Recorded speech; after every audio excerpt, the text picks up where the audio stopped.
স্বাগত দীপ্ত সন্ধ্যার সংবাদে। আপনাদের সাথে আছি আমি আনোয়ারুল আলম। শুরুতে জানাবো সংবাদ শিরোনাম। নিম্ন মধ্যবিত্তের পাতে ইলিশ জোগানো দুঃসাধ্য, স্বাদ গন্ধ ভুলতে বসেছে বাঙালি। দুই জেলায় মর্মান্তিক সড়ক দুর্ঘটনায় ১৬ জনের প্রাণহানি, আহত আরও ৩৩ জন। থাইল্যান্ডের একটি স্কুলে শিক্ষার্থীর গুলিতে শিক্ষক সহ নিহত ৭ জন, আহত ১৫।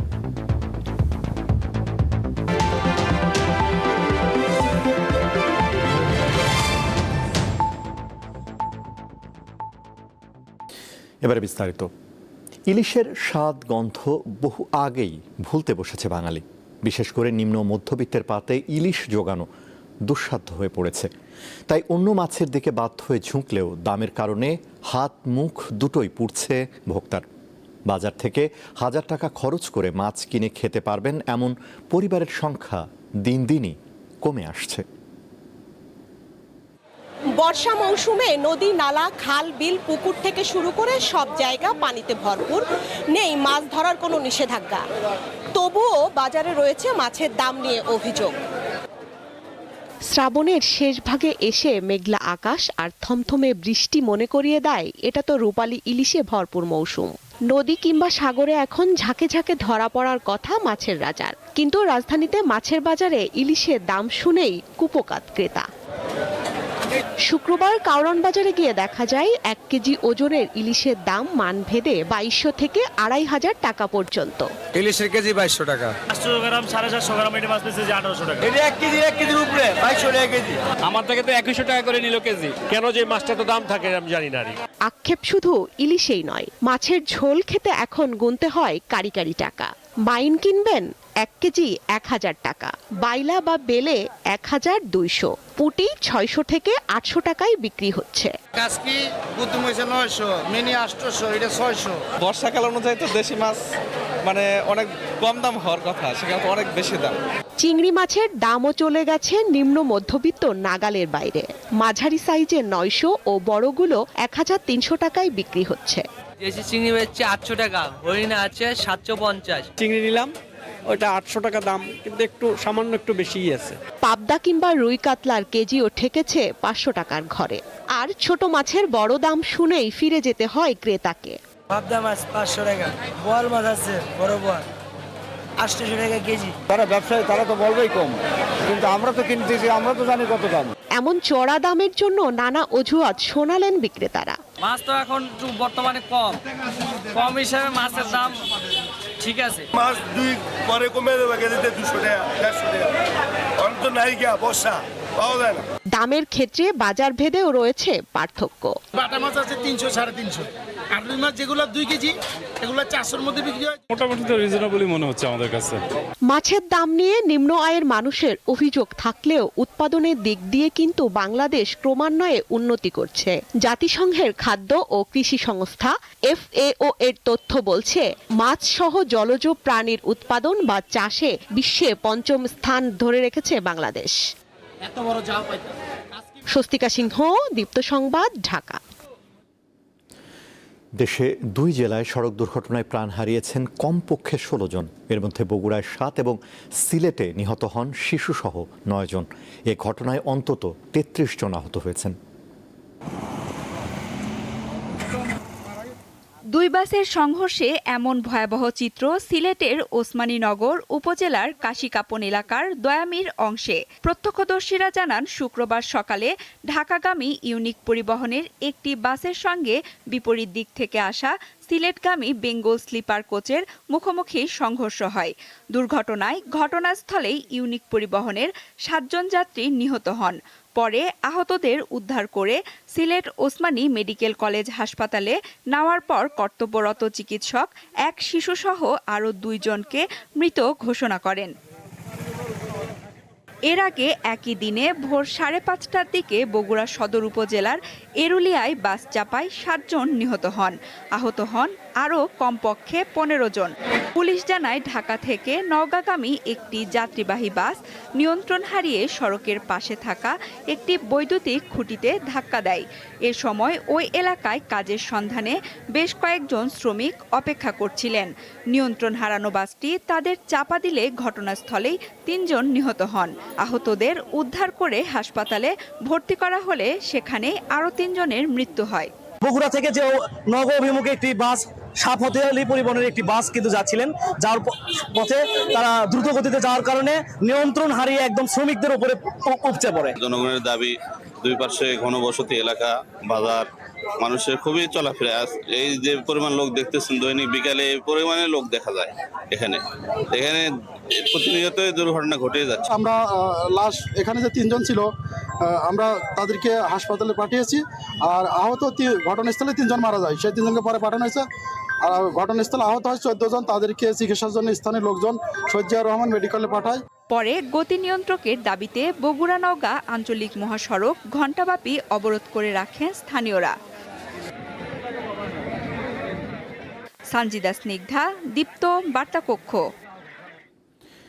গণমাধ্যমের উপর বর্তমান সরকারের পক্ষ থেকে কোনো হস্তক্ষেপ নেই উল্লেখ করে সত্য প্রকাশের আহ্বান জানিয়েছেন স্থানীয় সরকার, পল্লী উন্নয়ন ও সমবায় মন্ত্রী মির্জা ফখরুল ইসলাম আলমগীর। সকালে রাজধানীতে টিভি এডিটর্স কাউন্সিলের এক অনুষ্ঠানে তিনি কথা বলেন। সাংবাদিকতা পেশা না থাকলে রাষ্ট্রের সার্বভৌমত্ব থাকে না বলে মন্তব্য করেন তথ্যমন্ত্রী। আমরা বিশ্বাস করি। রাজধানীর একটি হোটেলে শুক্রবার টেলিভিশন এডিটর্স কাউন্সিল আয়োজিত টেকসই গণতন্ত্রে গণমাধ্যমের ভূমিকার শীর্ষক সেমিনার অনুষ্ঠিত হয়। এতে বিভিন্ন টেলিভিশনের সম্পাদক, গবেষক, শিক্ষক ও সংবাদকর্মীরা অংশ নেন। অনুষ্ঠানে তথ্যমন্ত্রী বলেন, একটি টেকসই গণতান্ত্রিক রাষ্ট্র ব্যবস্থা গড়ে তুলতে স্বাধীন, দায়িত্বশীল ও বস্তুনিষ্ঠ গণমাধ্যমের ভূমিকা অপরিহার্য। ব্যাটল করা এটাও কিন্তু জার্নালিজম, অনেস্ট জার্নালিজমের কাজ। ফলে শুধুমাত্র সরকার বনাম সাংবাদিক তা না, মালিক পক্ষ বনাম সাংবাদিক তা না, বরঞ্চ অপতথ্য বনাম সঠিক তথ্য, মিথ্যা বনাম সত্য এবং অসৎ সাংবাদিকতা বনাম বস্তুনিষ্ঠ সাংবাদিকতা লড়াই হচ্ছে এই মুহূর্তের বড় চ্যালেঞ্জ। যা আমরা খুব দ্রুত এরকম একটি টেকসই এবং গতিশীল, দায়িত্বশীল, সর্বোচ্চ স্বাধীনতা ভোগকারী গণমাধ্যম প্রতিষ্ঠা করতে দৃঢ় প্রতিজ্ঞ। কিন্তু এই কাজ আমার একার না, আমি পারবো না। প্রধান অতিথি হিসেবে উপস্থিত ছিলেন স্থানীয় সরকার, পল্লী উন্নয়ন ও সমবায় মন্ত্রী মির্জা ফখরুল ইসলাম আলমগীর। তিনি বলেন, সত্য প্রকাশই গণমাধ্যমের সবচেয়ে বড় দায়িত্ব। সরকারের কোনো চাপ নেই। তথ্যমন্ত্রী সাহেব নিশ্চয়ই আপনাদের কোথাও ফোন করে একজনও বলেননি যে এটা কেন লিখলেন বা লিখলেন না, কেন দিলেন কেন। তখন তো আপনারা বলেছেন যে আমরা নিজেরাই ঠিক করে নিই যে এটা লেখা উচিত হবে কি উচিত হবে না। তো সেটা আপনারা কেন করেন? এখন তো করার কোনো দরকার নেই, প্রয়োজনে কেউ তো আপনাকে তুলে নিয়ে যাবে না, বায়না করা দিয়ে দেবে না। এ সময় সরকারের বিরুদ্ধে যারা আন্দোলনে নামার হুঁশিয়ারি দিচ্ছেন তাদের কড়া সমালোচনা করেন তিনি। 3 মাস 4 মাস কেন না, আমরা এখন রাস্তায় নেমে গেছি। রাস্তায় নেমে আমরা বলছি যে সরকার ব্যর্থ, এই মুহূর্তে পদত্যাগ করতে হবে। আমরা বলছি যে 5 বছর যেতে দেবো না, একদম ফ্যাসিস্ট ভাষায়, আমলের ভাষায় কথা বলা হচ্ছে, হাসিনা ভাষায়, যে 5 বছর যেতে দেবো না, আগেই শেষ করে দেবো। এই ভাষাগুলো তো গণতন্ত্রের ভাষা না। আপনি পার্লামেন্টে আসেন। সেমিনারে টেলিভিশন এডিটর্স কাউন্সিলের নেতৃবৃন্দ ছাড়াও ঢাকা বিশ্ববিদ্যালয়ের উপাচার্য, তথ্য অধিদপ্তরের প্রধান তথ্য কর্মকর্তা, গণমাধ্যমের সম্পাদক ও জ্যেষ্ঠ সাংবাদিক সহ অনেকে উপস্থিত ছিলেন। দিলশা দানি, দীপ্ত সংবাদ, ঢাকা। গণহত্যা ও মানবতা বিরোধী অপরাধীদের রাজনীতি দেশের মানুষ মেনে নেবে না বলে মন্তব্য করেছেন স্বরাষ্ট্রমন্ত্রী সালাউদ্দিন আহমদ। সকালে কক্সবাজার মেডিকেল কলেজ হাসপাতালে নতুন ভবনের ভিত্তিপ্রস্তর স্থাপন শেষে সাংবাদিকদের একথা জানান তিনি। মন্ত্রী বলেন, গণহত্যাকারীরা বিদেশ থেকে মাঝে মধ্যে উকিঝুঁকি দিতে পারে, চিৎকার করতে পারে, তবে এগুলো মনোযোগের বিষয় নয়। তারা মানুষের কাছে ক্ষমা প্রার্থনা বা অনুশোচনা করে নাই, এজন্য তাদের রাজনীতি মানুষ গ্রহণ করবে না বলেও মন্তব্য করেন স্বরাষ্ট্রমন্ত্রী। এর আগে কক্সবাজার উন্নয়ন কর্তৃপক্ষের আয়োজনে ফ্ল্যাট উন্নয়ন প্রকল্প 1-এর উদ্বোধন করেন মন্ত্রী।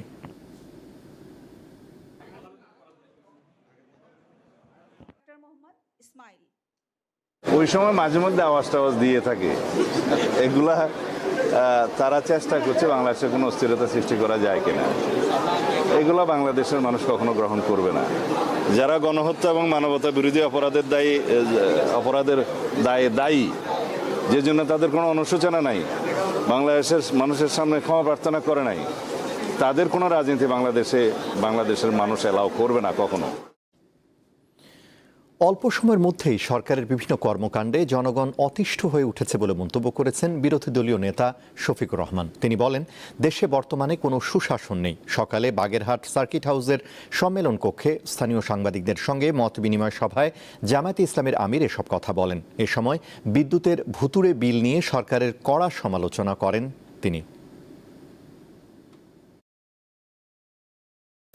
গত 2 মাস ধরে যে ভুতুড়ে বিল আসা শুরু হয়েছে, বিভিন্ন জায়গা থেকে আপনারা কমপ্লেন শুনতে পাচ্ছেন, এটা কিন্তু সরকারের সুন্দর পরিচালনার সমান বহন করে না। দুর্বলতা কোথায়? কোনো না কোনো জায়গায় তো একটা দুর্বলতা আছে। আপনি দিলেন না, আবার বিল হয়ে গেল 2.5 গুণ, 2 গুণ, 1.5 গুণ। এটা কেন? বিচার বিভাগের সবচেয়ে বড় সংকট মানবিক মূল্যবোধ সম্পন্ন বিচারকের, এমন মন্তব্য করেছেন আইনমন্ত্রী মোহাম্মদ আসাদুজ্জামান। সকালে ঝিনাইদহের শৈলকুপা উপজেলা পরিষদ মিলনায়তনে শিল্পী মুস্তফা মনোয়ারের স্মরণ সভায় প্রধান অতিথির বক্তব্যে তিনি এই মন্তব্য করেন। সৃষ্টিকর্তার পরে মানুষ আস্থা ও বিশ্বাস রাখতে পারবে এমন বিচার বিভাগ প্রয়োজন বলে জানান আইনমন্ত্রী। এছাড়া শেখ হাসিনা দেশে আসার বিষয়েও কথা বলেন তিনি। শেখ হাসিনা দেশে ফিরে আইনের পথে হাঁটবে এমন প্রত্যাশা জানান মন্ত্রী। আমার কাছে বিচার বিভাগের সবচেয়ে বড় সংকট হলো মানবিক মূল্যবোধ সম্পন্ন বিচারকের। আমি যদি বিচারকের পেশা বেছে নেই, তাহলে আমাকে ধরে নিতে হবে আমি সমাজের আর 10টা চাকরির মতোই চাকরি করতে আসিনি। এখানে আমি এসেছি ডিভাইন জাস্টিস দেওয়ার জন্য। আন্তর্জাতিক প্রসঙ্গ। থাইল্যান্ডের একটি স্কুলে এক শিক্ষার্থীর গুলিতে শিক্ষক সহ অন্তত 7 জন নিহত হয়েছে। এ ঘটনায় আরও 15 জন আহত হয়েছে। পরে ওই শিক্ষার্থী আত্মহত্যা করেছে বলে জানিয়েছে পুলিশ। শুক্রবার দেশটির রাজধানী ব্যাংককের উত্তরে ননথাবুরি প্রদেশের দেবশিরিন ননথাবুরি স্কুলে এ ঘটনা ঘটে। হামলার আগে ওই শিক্ষার্থী নিজের দাদা দাদিকেও গুলি চালিয়ে হত্যা করে বলে জানিয়েছে পুলিশ। 2022 সালের পর এটি দেশটির সবচেয়ে ভয়াবহ গণহত্যার ঘটনা। পুলিশ জানিয়েছে 14 বছর বয়সী ওই হামলাকারী অন্তত 26টি গুলি ছুঁড়েছে এবং তার কাছে আরও 34টি গুলি পাওয়া গেছে। হামলায় ব্যবহৃত আগ্নেয়াস্ত্রটি তার দাদার ছিল।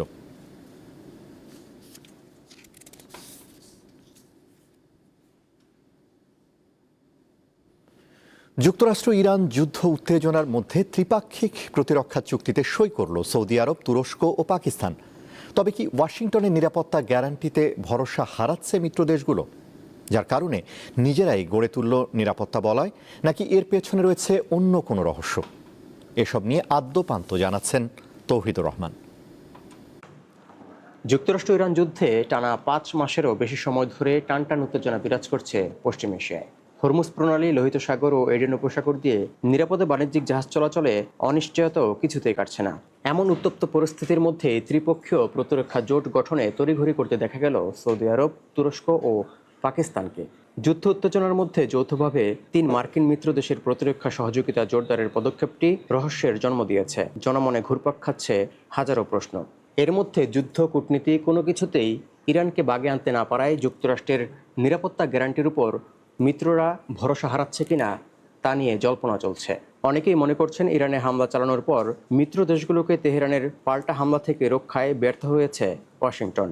আর এর জন্যই যুক্তরাষ্ট্রের মিত্র হওয়া সত্ত্বেও ন্যাটোর আদলে প্রতিরক্ষা জোট গঠনের সিদ্ধান্ত নিতে হলো সৌদি আরব, পাকিস্তান ও তুরস্ককে, যার মাধ্যমে হয়তো নিজেদের সুরক্ষায় নিজেরাই নিরাপত্তা বলয় গড়ে তুলতে উঠে পড়ে লেগেছে।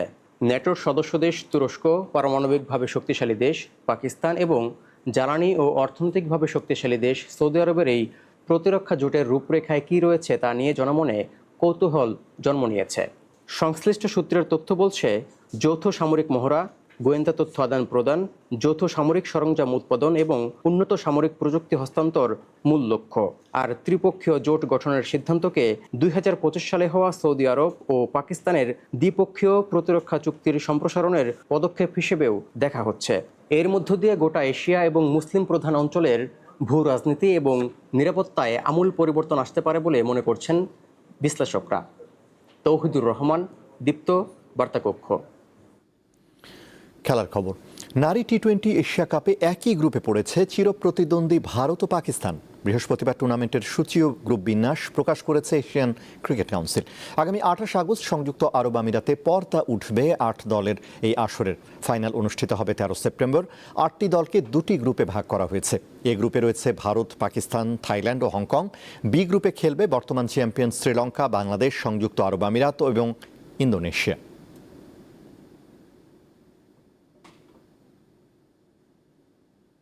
ফুটবল, ইংলিশ প্রিমিয়ার লিগের ক্লাব আর্সেনালে যোগ দেওয়ার গুঞ্জন উড়িয়ে অবশেষে রিয়াল মাদ্রিদের সঙ্গেই দীর্ঘমেয়াদী চুক্তি নবায়ন করলেন ব্রাজিলিয়ান তারকা স্ট্রাইকার ভিনিসিয়াস জুনিয়র।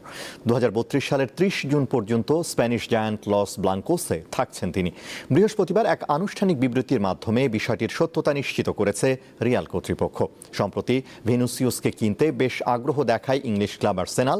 2018 সালে ফ্ল্যামেঙ্গো থেকে আসার পর রিয়ালের হয়ে 375 ম্যাচে 128টি গোল করেন তিনি। জিতেছেন 2টি চ্যাম্পিয়ন্স লিগ, 3টি লা লিগা এবং একটি কোপা দেল রে শিরোপা।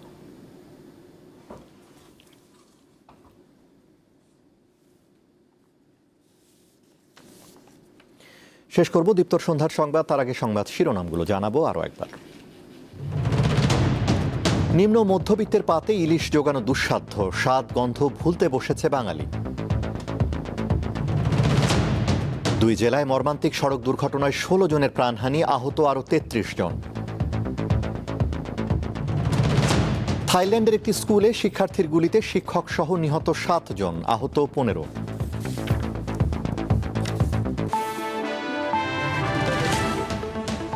এই ছিল এখনকার মতো। আমাদের পরবর্তী দীপ্ত সংবাদ রাত 11টায় দেখার আমন্ত্রণ। এছাড়াও তথ্য বিনোদনের খবর পেতে যুক্ত থাকুন দীপ্ত টিভির ডিজিটাল প্ল্যাটফর্মগুলোতে। ধন্যবাদ।